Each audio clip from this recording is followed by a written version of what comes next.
ఎవరి జీవితానికి ఆయన ఆశ్రయదుర్గంగా ఉంటాడో, ఏ బ్రతుకులకు ఆయన ఆశ్రయదుర్గంగా ఉంటాడో, వారి జీవితంలో ఏది తక్కువ కాదండి, తక్కువ కానివ్వడండి. అలాంటి మహిమగల దేవునిని మీకు ప్రకటిస్తున్నాను ఈ రాత్రి. ఈ మాటలు చెబుతూ ఇదే ద్వితీయోపదేశ కాండం 32వ అధ్యాయంలో ఆయన ఆశ్రయదుర్గంగా ఉన్నాడని చెప్పాడు. చెప్పిన మోషే గారు అదే ద్వితీయోపదేశ కాండం 32వ అధ్యాయము 30వ వచనం చూడండి. తమ ఆశ్రయదుర్గము వారిని అమ్మివేయని ఎడల, తమ ఆశ్రయదుర్గము వారిని అమ్మివేయని ఎడల, యెహోవా వారిని అప్పగింపని ఎడల, ఒక్కడు ఎట్లు 1000 మందిని తరుమును. 31వ వచనం చదవండి అయ్యా. వారి ఆశ్రయదుర్గము మన ఆశ్రయదుర్గము వంటిది కాదు, మన ఆశ్రయదుర్గము వంటిది కాదు. సభలు కూడా దేవుని మహిమపరచండి. ఈ 32వ కీర్తన, ఈ 32వ అధ్యాయములో, ద్వితీయోపదేశ కాండం 32వ అధ్యాయములో దైవజనుడు మోషే ఇశ్రాయేలు ప్రజలకు దేవునిని గూర్చి, దేవుని ఔన్నత్యాన్ని గూర్చి ప్రకటిస్తూ అంటాడు, ఆయన మన 40 సంవత్సరాల అరణ్య జీవితంలో ఆయన ఆశ్రయదుర్గంగా ఉన్నాడు. ప్రతి పరిస్థితి నుండి, అన్ని వేళలా మన జీవితంలో ప్రతి పరిస్థితి నుండి దాయగలిగిన దాగుచోటుగా ఉన్నాడు అని చెబుతూ ఇదే 32-31 వచనంలో అంటాడు, వారి ఆశ్రయదుర్గం అంటున్నాడు.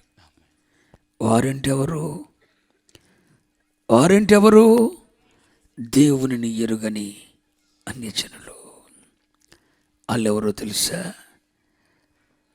ఓగు రాజు, సిహోను, ఓగు, ఎంతమంది అన్య రాజులను వారు జయించారు. ఒక యెహోషువ 31 మంది రాజులను ఆయన జయించాడు. 136వ కీర్తనలో రండి ఒకసారి. 136వ కీర్తన 19వ వచనం. అమోరీల రాజైన సిహోనును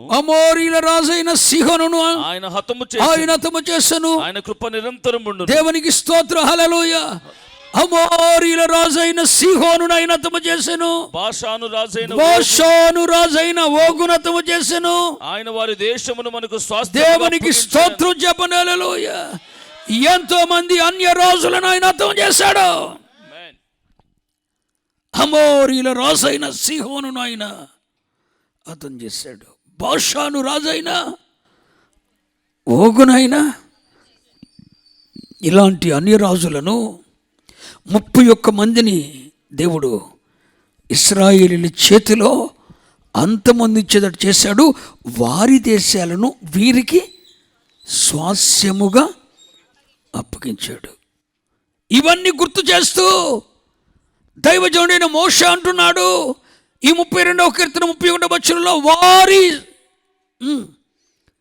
ఆశ్రయదుర్గము, వారి ఆశ్రయదుర్గం మన ఆశ్రయదుర్గము వంటిది కాదు. స్తోత్రం చెప్పండి, హల్లెలూయా.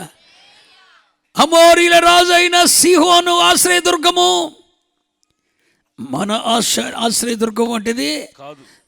ఓగు రాజైనటువంటి బాషాను రాజైన ఓగు రాజు యొక్క ఆశ్రయదుర్గము మన ఆశ్రయదుర్గం వంటిది కాదు. వారి ఆశ్రయదుర్గమట వారిని అమ్మి వేసిందట. స్తోత్రం చెప్పండి, హల్లెలూయా. వారి ఆశ్రయదుర్గం వారి పరిస్థితులకు వారిని అమ్మి వేసను అన్న కాడ తెలుగు భాష నిఘంటువులో ఏమని రాయబడుతుందంటే అప్పగించింది అంటాడు. అంటే అన్యజనుల యొక్క ఆశ్రయదుర్గం వారిని ఏం చేసింది? వారికి ఎదురైన పరిస్థితులకు వారిని మాట్లాడరు ఏంటండి? వారికి ఎదురైన పరిస్థితులకు వారిని అప్పగించింది. వారికి ఎదురైన ప్రతికూలతలకు వారిని అప్పగించేసింది.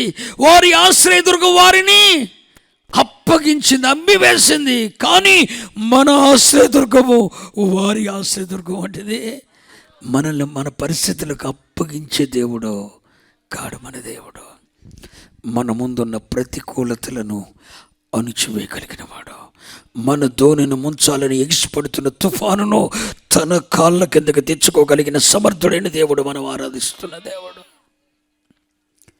నీటి పొంగును నీతోనే ముంచాలని ఎగిసిపడుతున్న అలలను నీటి పొంగును ఊరుకో నిశ్శబ్దంగా ఉండు అని గద్దించి అణిచివేసే దేవుడు. ఆమెను చెప్పరే.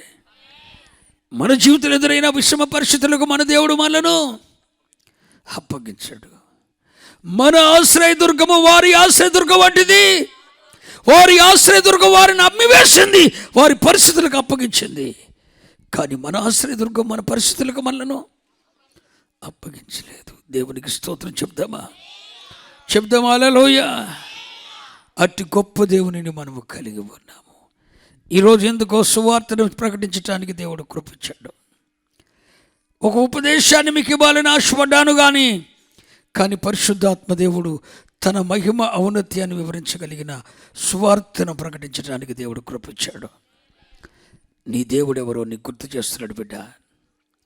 నీ పరిస్థితులకు నిన్ను అప్పచెప్పడు బిడ్డ. నీ కష్టాలకు నిన్ను వదిలేయడు బిడ్డ. నీ అనారోగ్య పరిస్థితుల్లో నిన్ను వదిలేసిపోడు. నీ విషమ పరిస్థితులు నువ్వు అనుభవించని వదిలివేసిపోడు. నీవు ఆరాధిస్తున్న దేవుడు నీకు ఆశ్రయదుర్గము.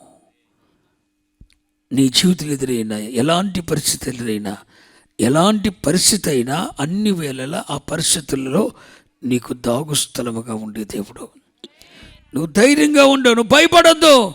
నీ కళ్ళ ముందే భూమి మార్పు చెందుతున్న పర్వతములు సముద్రంలో మునిగిపోతున్నా నువ్వు భయపడిన అవసరం లేదు. ఎందుకని మన ఆశ్రయదుర్గము వారి ఆశ్రయదుర్గం వంటిది కాదు. అందుకే అన్న అంటుంది, ఆయన వంటి ఆశ్రయదుర్గం ఏది లేదు. అటు దేవునికి ఒకసారి చేతులెత్తి దేవునికి స్తోత్రం చెప్దామా? చేతులెత్తి దేవునికి స్తోత్రం చెప్దామా? మనసారా దేవునికి స్తోత్రం చెప్దామా?